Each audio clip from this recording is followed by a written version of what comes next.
শামসুজ্জামান দুদু ভাই প্রধান বক্তা হিসাবে উপস্থিত আছেন। বিএনপি চেয়ারপারসন উপদেষ্টা মণ্ডলীর অন্যতম সদস্য অ্যাডভোকেট মোয়াজ্জেম হোসেন আলাল ভাই, আমাদের যুবদলের সাবেক সাংগঠনিক সম্পাদক, বারবার কারা নির্যাতিত নেতা এবং তার পরিবার ব্যাপক নির্যাতিত সেই নেতা ইছাক সরকার সহ জাতীয় নেতৃবৃন্দ, সকলকে ধন্যবাদ।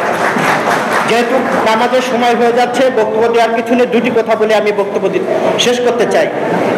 গতকালকে দেখলাম এনসিপির এক নেতা, বর্তমান তার কোনো কাজ নাই, তিনি এখন ধানের শীষ নিয়ে টানাটানি করছেন, তিনি মাস্তানি ভাষায় বক্তব্য দিচ্ছেন।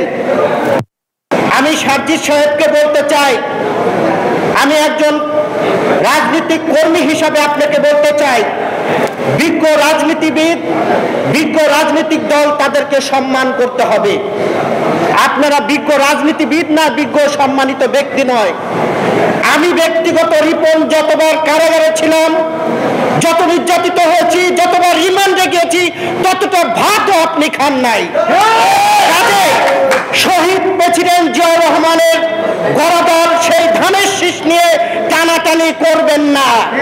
গতকালকে দেখলাম হঠাৎ করে কোথায় যেন কোন নদীতে তারা আনন্দ ফুর্তিতে তারা মুগ্ধ হয়ে আছে। এখানে বুঝতে হবে ছেলে মানসিকতা তাদের কিভাবে লোপ পেয়েছে।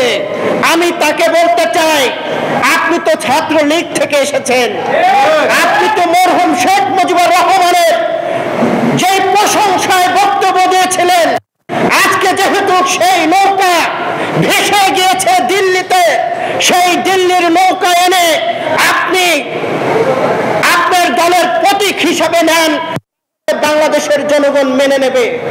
ধানের শীষ নিয়ে টানাটানি করতে গেলে বাংলাদেশের জনগণ কিভাবে শেখ হাসিনাকে উচিত জবাব দিয়ে দিল্লিতে পাঠিয়ে দিয়েছে, আপনাদের পাঠাতে বেশি সময় লাগবে না।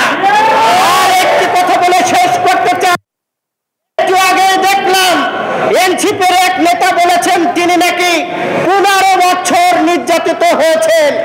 আমি তাকে প্রশ্ন করতে চাই, আপনার 15 বছর বয়সও হয় নাই, আমার রাজনৈতিক বয়স 28 বছর, আর এখানে যারা আছেন তাদের রাজনৈতিক বয়স 60 বছরের উপরে।